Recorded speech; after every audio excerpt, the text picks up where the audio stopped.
സാധാരണയായി പെയിൻറ്റ് ചെയ്യുമ്പോഴുള്ള ഓരോ പ്രോസസ്സിലും നമ്മൾ സൂക്ഷിക്കേണ്ട കാര്യങ്ങൾ എന്തൊക്കെയാണ്, എങ്ങനെയാണ് കറക്റ്റായിട്ട് ചെയ്യുന്നത് തുടങ്ങിയ കാര്യങ്ങളാണ് ഇതുവരെയുള്ള നമ്മളുടെ വീഡിയോയിൽ നമ്മൾ എക്സ്പ്ലെയിൻ ചെയ്തുകൊണ്ടിരുന്നത്. എന്നാൽ ഇന്ന് അവതരിപ്പിക്കുന്ന വീഡിയോ ഒരു റിസ്റ്റോറേഷൻ പ്രോസസ്സിനെ പറ്റിയുള്ള വീഡിയോ ആണ്. റിസ്റ്റോറേഷൻ കാണാൻ താല്പര്യമുള്ളവർ ഈ വീഡിയോ മുഴുവനായി കാണാൻ പ്രത്യേകം ശ്രദ്ധിക്കുക. ഇത് ഒരു പുതിയ ടൈപ്പ് വീഡിയോ ആയതുകൊണ്ട് തന്നെ നിങ്ങളുടെ അഭിപ്രായങ്ങൾ അറിയിക്കുവാനും മറക്കാതിരിക്കുക. കാരണം നിങ്ങളുടെ അഭിപ്രായം അനുസരിച്ച് വേണം ഇതുപോലെയുള്ള വീഡിയോകൾ ഇനിയും ചെയ്യണോ വേണ്ടായോ എന്ന് നമ്മൾ തീരുമാനിക്കുക. ഞാൻ സാജു, നമ്മുടെ ചാനൽ സാജു ആൻഡ് കാർഡ്സിലേക്ക് ഏവർക്കും സ്വാഗതം.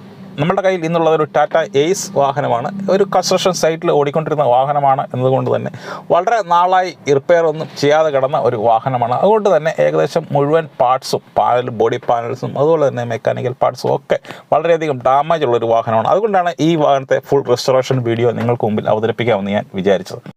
ഇതിന് ഡ്രൈവർ ക്യാബിനിലേക്ക് വന്നു കഴിഞ്ഞാൽ നമ്മൾ CID ബസ്സിലെ ക്യാപ്റ്റൻ രാജുവിൻ്റെ വാഹനം ഉപയോഗിക്കുന്ന രീതിയിലൊരു നല്ല ഒരു ഹോളാണ്. ഒരാൾക്ക് അവിടെ താഴേക്ക് ഇറങ്ങി നിൽക്കാൻ പറ്റുന്ന രീതിയിലൊരു നല്ലൊരു ഹോളാണ് അവിടെ രൂപപ്പെട്ടിരിക്കുന്നത്. ഇങ്ങനത്തെയാണ് ഏകദേശം ഈ വാഹനത്തിൻ്റെ പാനലുകൾ മിക്കവാറും എല്ലാ പാനലിലും തന്നെ ഇത് റസ്റ്റായിട്ട് ദ്രവിച്ചിട്ട് പല ഹോളുകൾ പല സ്ഥലത്തായിട്ട് വീണ് കിടക്കും. ഈ ഹോളുകളൊക്കെ തന്നെ നമുക്ക് റിപ്പയർ ചെയ്ത് എടുക്കേണ്ടതുണ്ട്. നമ്മൾ സാധാരണ ചെയ്യുന്നത് ഒരു മെറ്റൽ ഷീറ്റ് ഉപയോഗിച്ചിട്ടാണ് ഈ ചെറിയ ഹോൾസുകളൊക്കെ നമ്മൾ വെൽഡ് ചെയ്ത് അടയ്ക്കുന്നത്. മെറ്റൽ ഷീറ്റ് വാങ്ങിച്ചിട്ട് നമുക്ക് ഏത് ഷേപ്പിലാണോ വേണ്ടത് ആ ഷേപ്പിലേക്ക് നമ്മൾ കട്ട് ചെയ്തെടുക്കുകയാണ് ചെയ്യുന്നത്. എയ്സ് എന്ന് പറയുന്ന വാഹനത്തെപ്പറ്റി ചിന്തിക്കുമ്പോൾ തന്നെ നമുക്ക് മനസ്സിലാവും. അത് പ്രധാനമായിട്ടുള്ളത് ഒരു ഡ്രൈവർ ക്യാബിൻ, പിന്നുള്ളത് ലോഡ് ബോഡി. ഇതാണ് അതിൻ്റെ മെയിൻ പാർട്സ് എന്ന് പറയാനുള്ളത്. നമ്മൾ ഡ്രൈവർ ക്യാബിൻ്റെ അവസ്ഥ ഇപ്പോൾ കണ്ടു കഴിഞ്ഞാൽ ഈ ലോഡ് ബോഡിയിലേക്ക് വന്നു കഴിഞ്ഞാൽ ലോഡ് ബോഡിയുടെ സൈഡിലെ 2 പാനലും ഏകദേശം നല്ല രീതിയിൽ തന്നെ റസ്റ്റായിട്ട് ദ്രവിച്ചിരിക്കുകയാണ്. സോ ഈ പാനലും നമുക്ക് റിപ്പയർ ചെയ്തെടുക്കേണ്ടതുണ്ട്. ഇതിപ്പോൾ വാഹനത്തിൻ്റെ ലോഡ് ബോഡിയുടെ ഉൾവശം നോക്കിയാലും ഇതേ അവസ്ഥ തന്നെയാണ്. അതുപോലെ തന്നെ ലോഡ് ബോഡിയുടെ സൈഡ് പാനലും ആ പ്ലാറ്റ്ഫോമും നമുക്ക് നല്ല രീതിയിൽ തന്നെ റീസ്റ്റോർ ചെയ്ത് എടുക്കേണ്ടതുണ്ട്. ബോഡി റിപ്പയർ വർക്കിലേക്ക് കടക്കുന്നതിന് മുമ്പായിട്ട് തന്നെ നമ്മൾ ആദ്യം ചെയ്യുന്നത് അതിൻ്റെ മെക്കാനിക്കൽ പാർട്സ് എന്തൊക്കെയാണോ ഡാമേജ് ഉള്ളത് അത് മാറ്റി ആ ഭാഗം ക്ലിയർ ചെയ്യുക എന്നുള്ളതാണ്. അതിനുശേഷമാണ് നമ്മൾ ബോഡി റിപ്പയറിലേക്ക് വാഹനം കൈമാറുന്നത്. ഈ വാഹനത്തിൽ പ്രധാനമായിട്ടും ഇതിൻ്റെ സസ്പെൻഷൻ ഭാഗത്താണ് പ്രധാനമായിട്ടും കംപ്ലയിൻ്റ് ഉണ്ട്. അതുകൊണ്ട് തന്നെ 2 സൈഡിലെയും സസ്പെൻഷൻ പൂർണ്ണമായിട്ടും നമ്മൾ ഡിസ്മാൻഡിൽ ചെയ്ത് പുറത്തെടുത്ത് ഓരോരോ പാർട്സായിട്ട് ചെക്ക് ചെയ്ത് ഏത് പാർട്സാണ് കംപ്ലയിൻറ്റ് ആ പാർട്സാണ് മാറുന്നത്. ഇതിൻ്റെ ഏകദേശം ഷോക്ക് അബ്സോർബർ, അതുപോലെ ബോൾ ജോയിൻറ്റ്, ലോറം, ഇതിൻ്റെ ബുഷസ്, ഇങ്ങനെയുള്ള സാധനങ്ങളൊക്കെയാണ് കംപ്ലയിൻ്റ് ഉണ്ട്. അതുകൊണ്ട് തന്നെ ഇത് ഫുള്ളായിട്ട് ചേഞ്ച് ചെയ്തിട്ട് നമ്മൾ ഈ വാഹനം നേരെ ബോഡി ആൻഡ് പെയിൻറ്റ് റിപ്പയർ ഷോപ്പിലേക്ക് കൈമാറുകയാണ് ചെയ്യുന്നത്. ഇതിൻ്റെ 2 സൈഡ് പാനലും ഏകദേശം ഫുള്ളായിട്ട് തന്നെ റസ്റ്റ് ആയിരിക്കുകയാണെന്ന് ഞാൻ പറഞ്ഞു.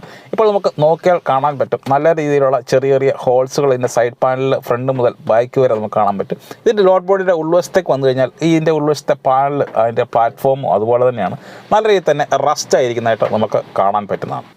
ഇത് റിപ്പയർ ചെയ്യാൻ വേണ്ടി നമ്മൾ സാധാരണ യൂസ് ചെയ്യേണ്ടത് നമ്മളൊരു ഷീറ്റ് വാങ്ങിച്ചിട്ട് എവിടെയൊക്കെയാണോ ഡാമേജ് ആയിട്ടുള്ളത് ആ പോർഷനിൽ ആ ഷേപ്പിൽ കട്ട് ചെയ്തിട്ട് അവിടെ വെൽഡ് ചെയ്ത് വെച്ചിട്ടാണ് നമ്മൾ ഇത് റിപ്പയർ ചെയ്യുന്നത്. സോ ഇതിനുള്ള ഷീറ്റ് നമ്മൾ ആദ്യം വാങ്ങിക്കുകയാണ് ഇതിൻ്റെ പ്രൊസീജിയർ. ഷീറ്റ് വാങ്ങിച്ചു കഴിഞ്ഞാൽ നമുക്ക് ഓരോ സൈഡിലും ആവശ്യമുള്ള രീതിയിൽ അതിൻ്റെ ഷേപ്പിൽ നമ്മൾ കട്ട് ചെയ്തെടുക്കുകയാണ് ചെയ്യുന്നത്. നമ്മൾ ആദ്യം കട്ട് ചെയ്യുന്നത് ഡ്രൈവർ ക്യാബിൻ്റെ ഫ്ലോറിൻ്റെ പാനലാണ്. സോ ആ പാനൽ എങ്ങനെയാണെന്ന് നോക്കിയിട്ട് അതേ രീതിയിൽ അതേ ഷേപ്പിൽ നമ്മൾ ഈ മെറ്റൽ ഷീറ്റിലാണ് നമ്മൾ കട്ട് ചെയ്ത് എടുക്കുന്നത്. സോ ഒരു കട്ടർ ഉപയോഗിച്ച് കട്ട് ചെയ്യുന്ന കാഴ്ചയാണ് നിങ്ങൾ കാണുന്നത്. അതേ ഷേപ്പിൽ തന്നെ നമ്മൾ കട്ട് ചെയ്തെടുത്ത ശേഷം നമ്മൾ ആ ഫ്ലോർ പാനലിൽ വെച്ചിട്ട് ഫ്ലോർ പാനൽ കറക്റ്റായിട്ട് അവിടെ വെൽഡ് ചെയ്ത് ജോയിൻറ്റ് ചെയ്യുകയാണ്. ഇലക്ട്രിക്കൽ വെൽഡിങ് ഉപയോഗിച്ചാണ് നമ്മളിത് ജോയിൻറ്റ് ചെയ്ത് വെക്കുന്നത്.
ഡ്രൈവർ ക്യാബിൻ്റെ പണി കഴിഞ്ഞാൽ അടുത്തായിട്ട് നമ്മൾ മൂവ് ചെയ്യുന്നത് ലോഡ് ബോഡിയുടെ പാനലിലേക്കാണ്. സോ ആദ്യം നമ്മൾ സൈഡ് പാനലിൽ ഒരു സൈഡിലെ കംപ്ലീറ്റ് ഹോൾസും കട്ട് ചെയ്ത് അതേ ഷേപ്പിൽ മെറ്റലും കട്ട് ചെയ്ത ശേഷം അവിടെ വെൽഡ് ചെയ്ത് ജോയിൻറ്റ് ചെയ്യുകയാണ് ചെയ്യുന്നത്.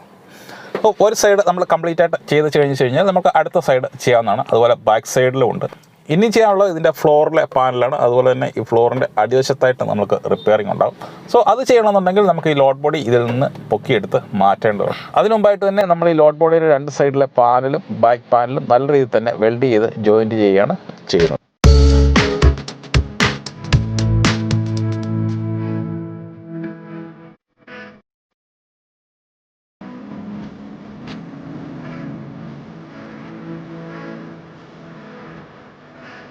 സൈഡ് പാനലിനെ പറ്റി പറയുമ്പോൾ സൈഡ് പാനലിൻ്റെ മുകൾ വശം മാത്രമല്ല, അതിൻ്റെ താഴത്തെ ചില പീസുകൾ തന്നെ ഇതിൽ നിന്ന് ദ്രവിച്ച് ഇളകി പോയിരിക്കുകയാണ്. സോ ആ പീസുകളൊക്കെ നമുക്ക് ഉണ്ടാക്കിയിടേണ്ടതാണ്. സോ മെറ്റൽ ഷീറ്റ് നമ്മൾ അതേ രീതിയിൽ അതേ ഷേപ്പിൽ കട്ട് ചെയ്ത് നമ്മൾ വീണ്ടും ആ ഷേപ്പിൽ തന്നെ വെൽഡ് ചെയ്ത് ജോയിൻറ്റ് ചെയ്യുകയാണ് ചെയ്യുന്നത്. ശരിക്കും ഈ പാനൽ ഫുള്ളായിട്ട് തന്നെ ഈ ലോഡ് ബോഡി ഫുള്ളായിട്ട് തന്നെ മാറേണ്ട അവസ്ഥയിലാണെന്ന് നമുക്ക് പറയാം. എങ്കിലും ഇത് കസ്റ്റമറുടെ റിക്വസ്റ്റ് പ്രകാരമാണ് നമ്മൾ ഇങ്ങനെ ചെയ്യുന്നത്. സോ അവരുടെ റിക്വസ്റ്റ് പ്രകാരം ഓരോ പീസായിട്ട് വെൽഡ് ചെയ്ത് ജോയിൻറ്റ് ചെയ്യുകയാണ് നമ്മളിവിടെ ചെയ്തുകൊണ്ടിരിക്കുന്നത്.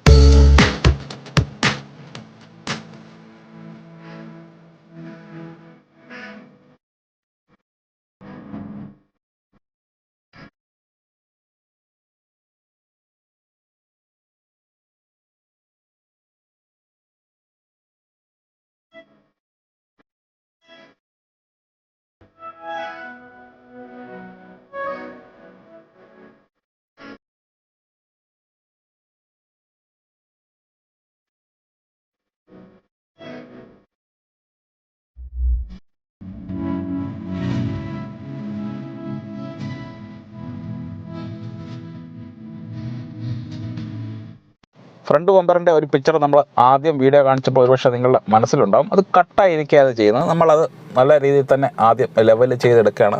ബമ്പർ മാക്സിമം കോസ്റ്റ് കുറച്ച് ചെയ്യാൻ വേണ്ടിയാണ് ഇങ്ങനെയൊക്കെ ചെയ്യുന്നത്. കാരണം ഈ വണ്ടി ഓൾമോസ്റ്റ് നല്ല ഏജുള്ള വാഹനമാണ്.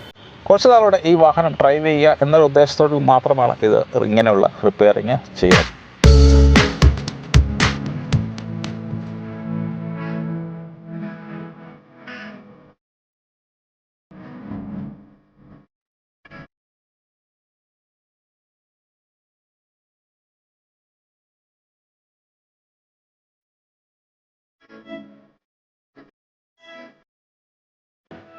നമ്മൾക്കത് വളരെ പെട്ടെന്ന് തന്നെ ചെയ്ത് അവസാനിപ്പിക്കാൻ പറ്റുന്നുണ്ട്. ഏതായാലും ഇതിൻ്റെ സൈഡ് പാനലിൻ്റെ ഫുൾ റിപ്പയറിങ് ഫുള്ളായിട്ട് കഴിഞ്ഞ് കഴിഞ്ഞാൽ നമ്മൾ ഈ ലോഡ് ബോഡി എടുത്ത് പുറത്തേക്ക് വെച്ചിട്ട് അതിൽ ബാക്കിയുള്ള വർക്കുകൾ ചേസിലുള്ള പെയിൻറ്റിങ്, അതുപോലെ തന്നെ നമ്മുടെ ക്യാബിൻ്റെ വർക്ക് കഴിഞ്ഞാണ്. അപ്പോൾ ക്യാബിൻ്റെ പെയിൻറ്റിങ് അങ്ങനെയുള്ള കാര്യങ്ങളൊക്കെ ചെയ്താണ്. ആ സമയത്ത് നമുക്ക് ഈ ലോഡ് ബോഡിയുടെ താഴ്വശത്തുള്ള റിപ്പയറിങ് എന്താണെന്ന് വെച്ചാൽ അതൊക്കെ നമുക്ക് അവസാനിപ്പിക്കാവുന്നതാണ്. സോ ഇതൊക്കെ നമ്മുടെ അടുത്ത വീഡിയോയിൽ നമ്മൾ ഡിസ്കസ് ചെയ്യുന്നതായിരിക്കും.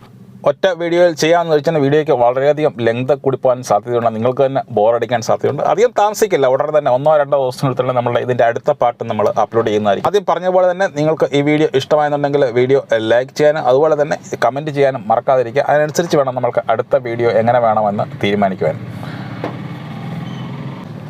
സോ വീണ്ടും അടുത്ത വീഡിയോയിൽ കാണുമ്പോഴേയും thank you for watching. Bye by.